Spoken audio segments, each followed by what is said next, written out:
Good morning everyone. आज हम करने वाले हैं 18 जनवरी 2024 के द हिंदू न्यूज़पेपर का एनालिसिस।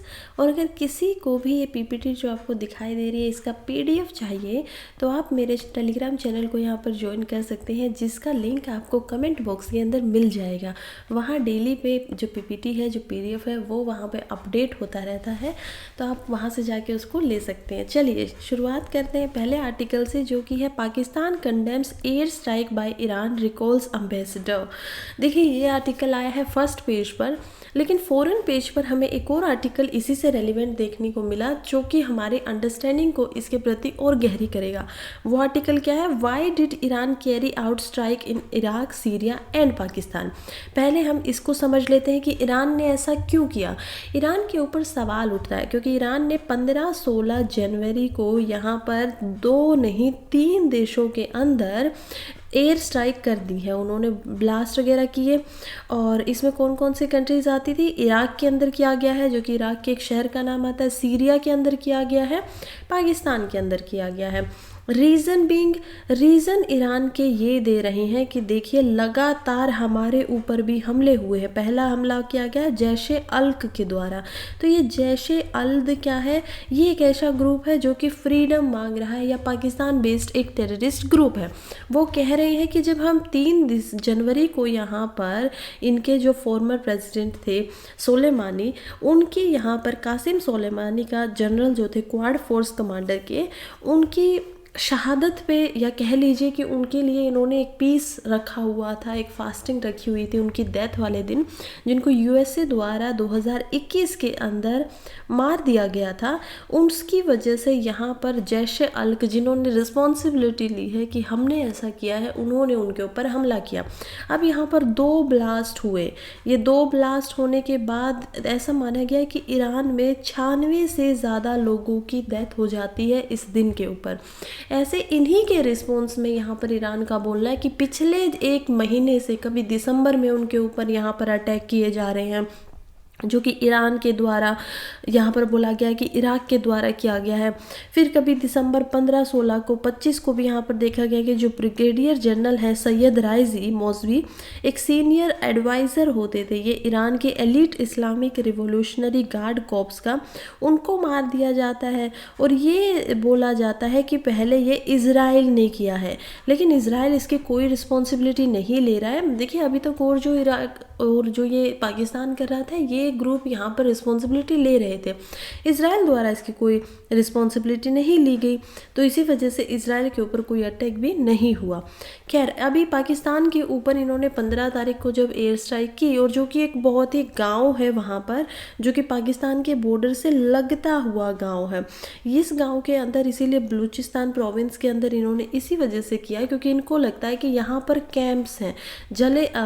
हमने बात किया ना कि कैसे जैश अल्क के यहाँ पर कैंप हो सकते हैं, तो इसी वजह से यहाँ पर इन्होंने किया। लेकिन पाकिस्तान ने इसको कंडेम किया, इसकी बुराई की निंदा की कि देखिए इस वजह से यहाँ पर 2 बच्चों की भी डेथ हो चुकी है, ऐसा नहीं करना चाहिए था। और इसी वजह से जो पाकिस्तान के फॉरेन मिनिस्टर हैं, एक्सटर्नल मिनिस्ट्री के मेंबर हैं, वो यहाँ पर ईरान के एम्बेसडर को बुलाते हैं। एम्बेसडी है पाकिस्तान के अंदर उनकी, और ये पूरा का पूरा मसला अभी तक हो रहा है। चलिए इंडिया का क्या स्टैंस रहा है इसके अंदर? इंडिया का स्टांस रहा है कि ईरान जो भी कर रहा है अपनी पर्सनल सेफ्टी को ध्यान में रखते हुए कर रहा है। पाकिस्तान में येस ऐसे टेररिस्ट ग्रुप हैं, आगे भी दिखाई दे सकते हैं, तो इसी वजह से इंडिया कहीं ना कहीं यहाँ पे ईरान को सपोर्ट कर रहा है। ऑल्दो इंडिया ये भी बोल रहा है कि देखिए ये ईरान का और पाकिस्तान का पर्सनल मैटर है, लेकिन ये बात भी बोली गई है कि एक ही दिन के बाद जब यहाँ पर हमारे एक्सटर्नल मिनिस्टर जो है फॉरेन के एस जयशंकर, वो यहाँ पर ईरान से होकर आते, उसी के बाद ये स्ट्राइक देखने को मिली। और इसी वजह से कहीं ना कहीं इंडिया के रिश्ते ईरान के साथ ठीक होते हुए दिखाई दिए। उन्होंने जो स्टैंड लिया वो उनका पर्सनल मैटर है, इंडिया इसमें और कुछ यहाँ पर नहीं दिखा रहा है। नेक्स्ट हम चलेंगे जो कि है a search for deterrence in the Red Sea. Article लिखा गया है सरबजीत सिंह परमार के द्वारा, जो कि खुद एक रिटायर्ड कैप्टन यहाँ पर रह चुके हैं।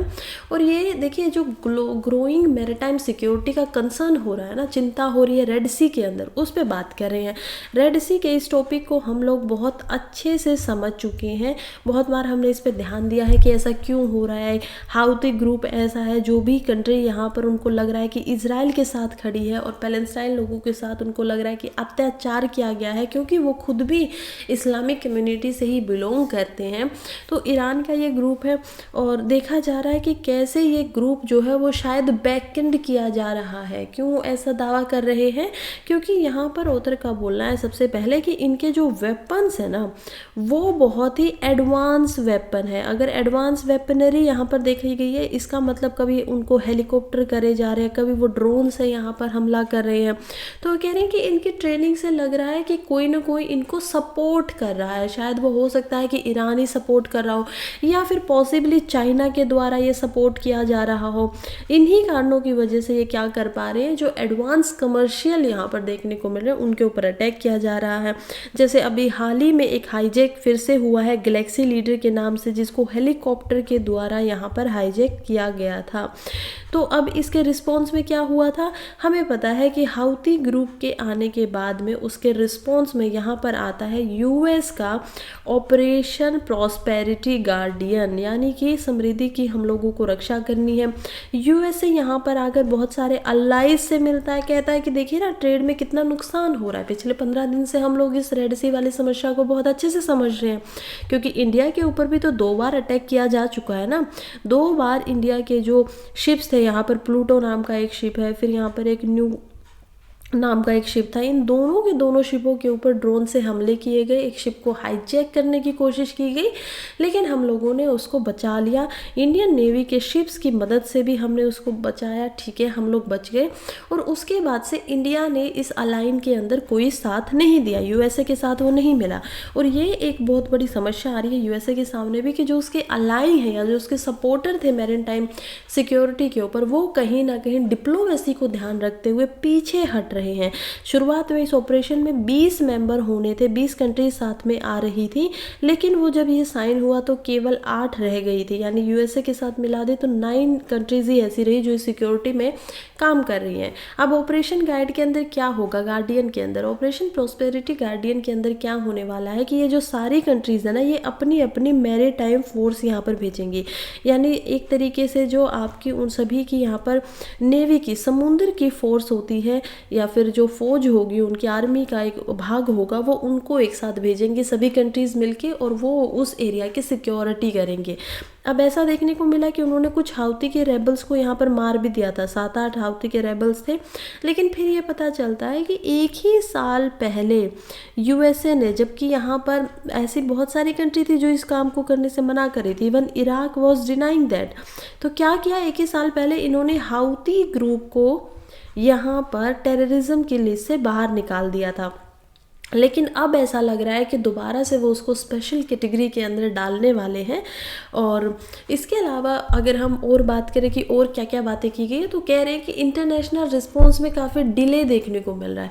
देखिए, जब इंटरनेशनल रिस्पांस की बात आ रही है ना, जैसे काउंटर पायरेसी एफर्ट्स वगैरह की तरह, तो रेबल्स क्या करते हैं कि मॉडर्न टेक्नोलॉजीज़ को यहाँ पर अडेप्ट कर लेते हैं। अब मॉडर्न टेक्नोलॉजीज़ का यहाँ पर भी यूज़ किया जा रहा है, टैक्टिक्स का इस्तेमाल कर रहे हैं, और इसी वजह से जो मैरीटाइम एरिया है वो बहुत ही हाई रिस्क हो जाते हैं, जिसकी वजह से जो इंश्योरेंस कॉस्ट वगैरह ज़्यादा बढ़ती है, इम्पैक्ट करता है ट्रेड को ये। और हमने भी देखा कि कैसे इसकी वजह से हमारे जो ट्रेड के राइट्स थे, कॉन्ट्रैक्ट थे, उसके कारण भी जो कॉस्ट आनी थी वो किस प्रकार से ज़्यादा बढ़ रही थी, इवन चाहे वो डिस्टेंस की वजह से हो, चाहे वो डिले की वजह से हो। और लास्ट में हम देखेंगे कि कैसे इंटरनेशनल कम्युनिटी को एक रैपिडली रियलाइज़ करने की ये बहुत ज़्यादा ज़रूरत है कि उनको एक ऐसा रिस्पॉन्स करना पड़ेगा हाउती थ्रेट को यहाँ पर, जिसमें एक तो वो यूनिफाइड होना चाहिए, यानी कि यूनिटी के साथ लोग एक दूसरे के साथ जुड़े हों। दूसरा वो कोहेसिव रिस्पॉन्स होना चाहिए कि ठीक है एक ही साथ मिलके उन्होंने सोच समझ कर ये किया है, ठीक है।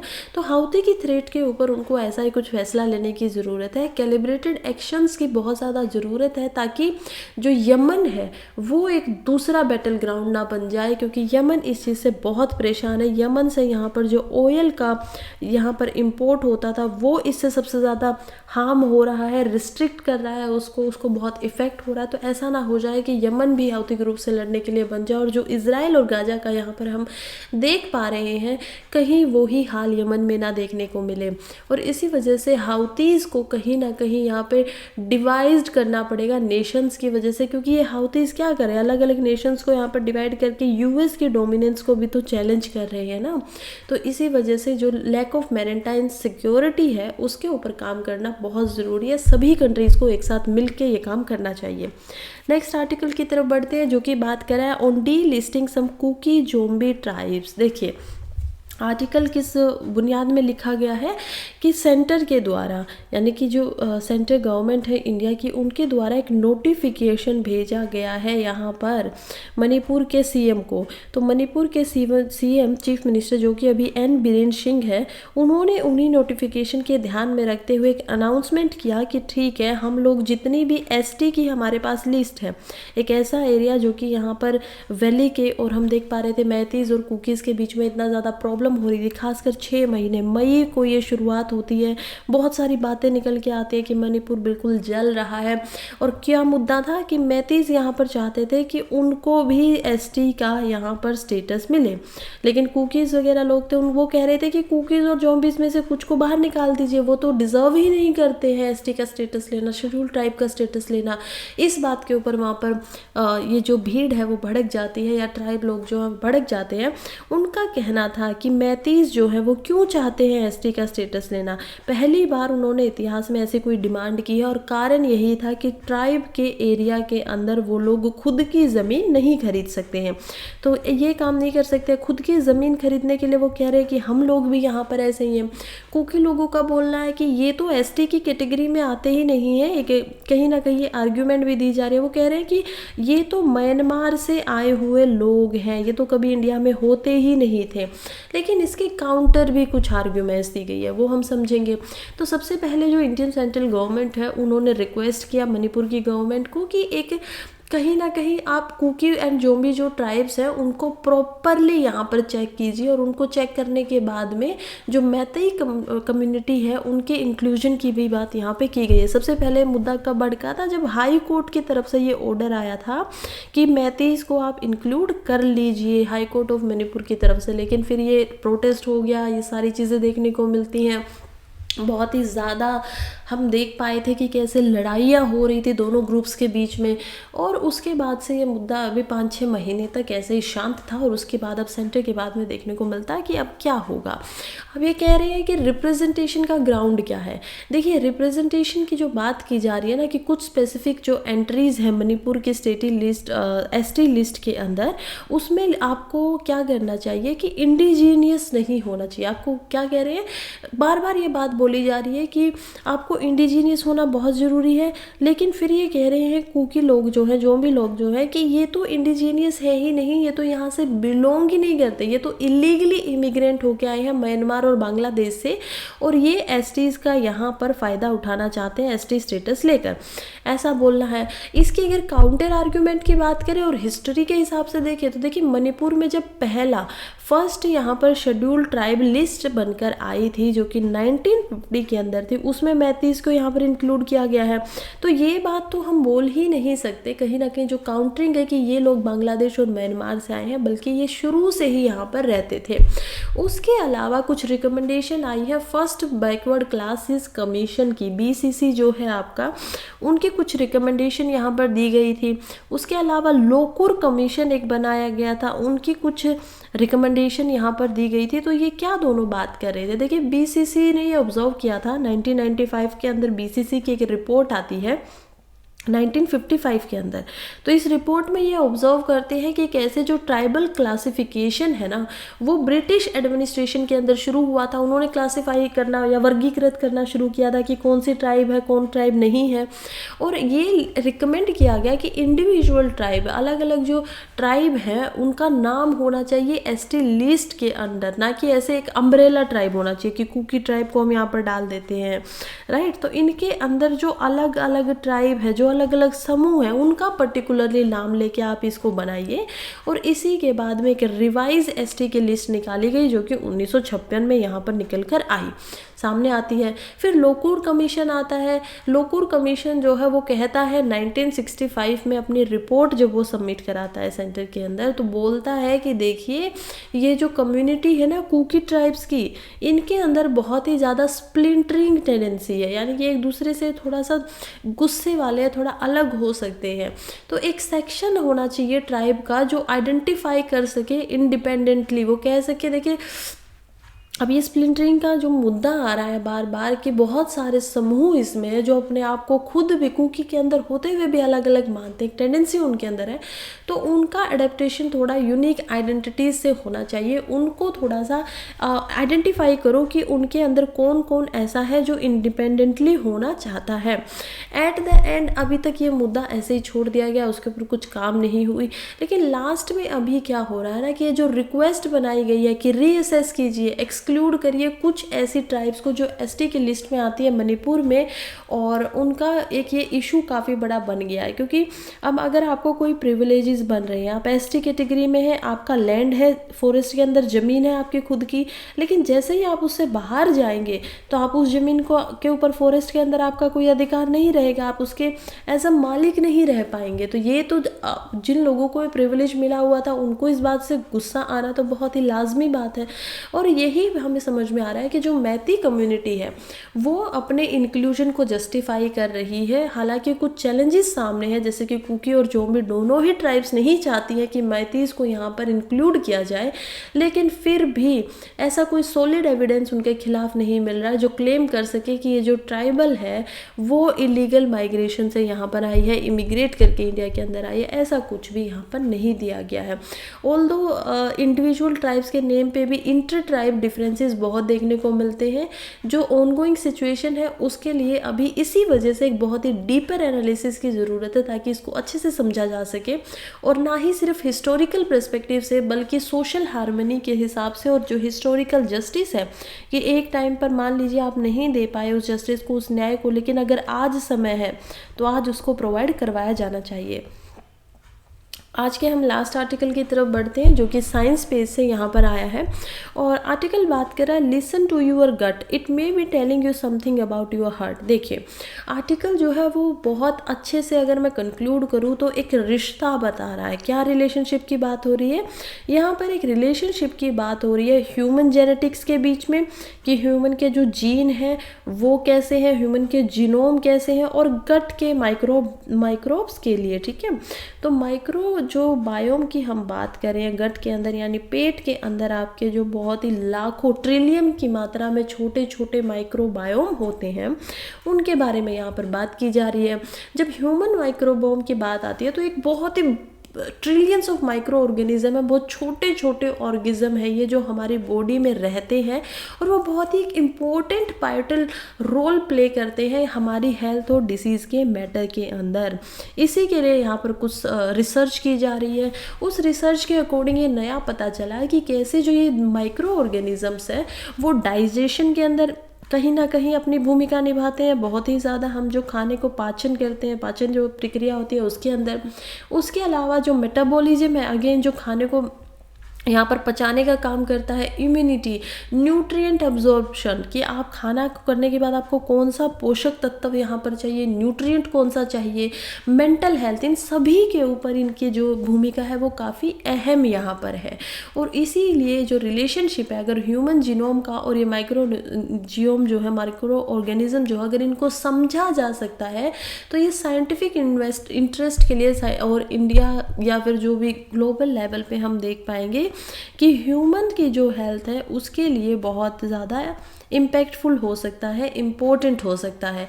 सबसे पहले हम देखेंगे कि यहाँ पर क्या बातें की गई हैं। देखिए, जीनोम टेक्नोलॉजीज़ का इस्तेमाल किया गया है सबसे पहले, और जीनोम टेक्नोलॉजीज़ में एक यहाँ पर प्रोजेक्ट चल रहा है बहुत पहले से।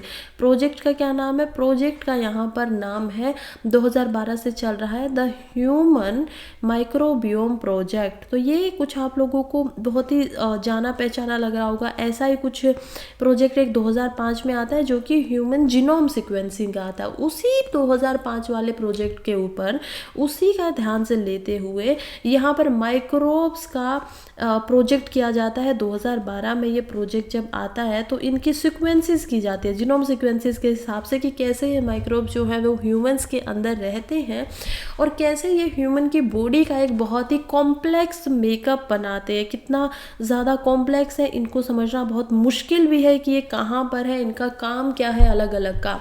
देखिए, माइक्रोब्स को अगर हेल्थ के साथ अभी जोड़ा जाए तो एक हेल्दी ह्यूमन माइक्रोबायोम जो होगा वो एक बहुत ही, उसकी सेहत को ठीक रखने के लिए बहुत ही एसेंशियल हो जाता है। ये अलग अलग फंक्शंस में यहाँ पर कंट्रीब्यूट करता है, डाइजेस्टिंग फूड को, absorbing essential nutrients, producing enzymes, जो भी ह्यूमन बॉडी को ज़रूरत होती है। लेकिन फिर भी जब ये माइक्रोबायल कंपोजिशन में चेंज आता है तो ये बहुत अलग अलग वैरायटी ऑफ हेल्थ कंडीशंस की तरफ यहाँ पर रुख कर लेता है, अपना कहीं ना कहीं दिखाता है।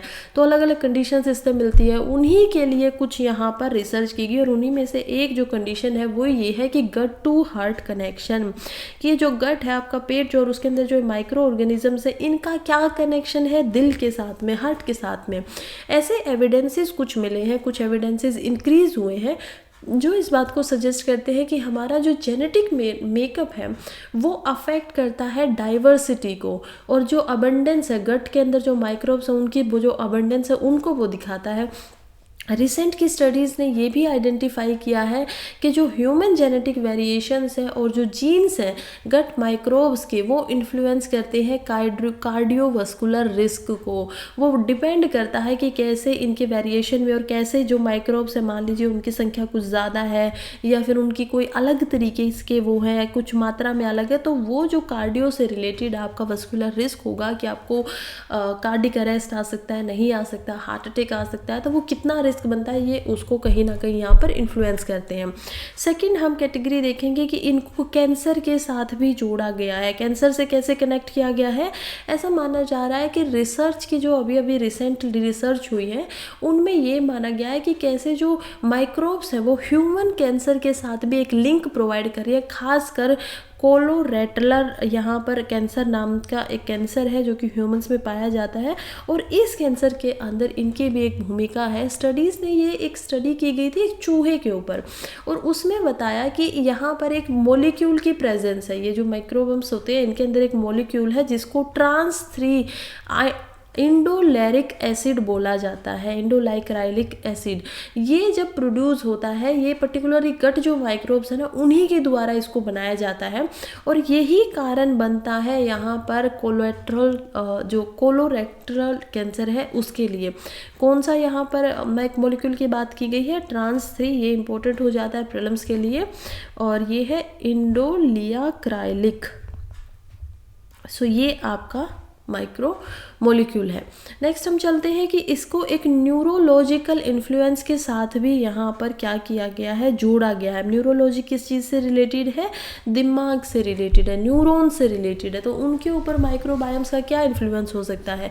देखिए, इस स्टडी में एक एविडेंस ये भी सामने आया है कि जो ह्यूमन के माइक्रोबायोम है वो न्यूरोनल सिग्नलिंग को इन्फ्लुएंस कर सकते हैं, बदल सकते हैं, इधर से उधर भेज सकते हैं थोड़ा बहुत। तो इतनी ज़्यादा शायद अगर उनके अंदर क्षमताएं नहीं है तो वो उनको इन्फ्लुएंस या टेम्पर जरूर कर सकते हैं। तो गट माइक्रोब्स जो है वो विटामिन B12 यहाँ पर बनाते हैं जो अफेक्ट करता है अवेलेबिलिटी ऑफ फ्री कोलाइन। जो ये कोलाइन होगा ना, अब ये एक ऐसा मॉलिक्यूल है जिसको यहाँ पर बनाया जाता है न्यूरोट्रांसमीटर एसिटिलकोलाइन के द्वारा, इसको यूज़ करके ही बनाया जाता है। और ये क्या करेगा कि ट्रांसमीटर की तरह काम करता है कि एक मैसेज न्यूरॉन्स का जो माइंड भेजना चाहता है किसी चीज़ को, उसको ट्रांसफ़र करने का काम यहाँ पर एज ए ट्रांसपोर्टर ये करेगा। तो ये किसकी वजह से होता है? क्योंकि फ्री कोलाइन बनाया जाता है विटामिन बी के बनाने के द्वारा माइक्रोब से। तो कहीं ना कहीं ये रिश्ता वहाँ पर भी समझ में आता है। लास्ट में हम समझेंगे कि माइक्रोबायोम का और मेटाबॉलिज्म का क्या यहाँ पर रिश्ता है। मेटाबॉलिज्म का क्या रिश्ता होता है? ब्रेकआउट करना, किसी भी चीज़ों को एनर्जी को कन्वर्ट करना फॉर्म में, और उसके बाद क्या होगा? डाइजेशन होगा। जितनी रैपिडली आप कर पाते हैं उतना स्ट्रॉन्ग आपका मेटाबॉलिज्म यहाँ पर मिलेगा। तो रिसर्चर्स ने ये रिवील किया है कि जो ह्यूमन माइक्रोब्स हैं उनका मेटाबॉलिज्म्स में खास करके जो यूरोबिलिनियोगन, देखिए ये क्या है ना, एक तरीके का आपका पिगमेंट है, ठीक है। ये मेटाबॉलिज्म के द्वारा माइक्रोब्स द्वारा बनाया जाता है, जिसकी वजह से जो आपका यूरिन होता है उसको कभी कभी उसमें येलो कलर देखने को मिलता है। जब ये अत्याधिक मात्रा में प्रोड्यूस हो जाता है तब क्या होता है? यूरोबिलिन के प्रोड्यूस होने से तब आपकी आँखों में भी पीलापन देखने को मिलता है, और उसी को फिर रिलेट किया जाता है जॉन्डिस के साथ में।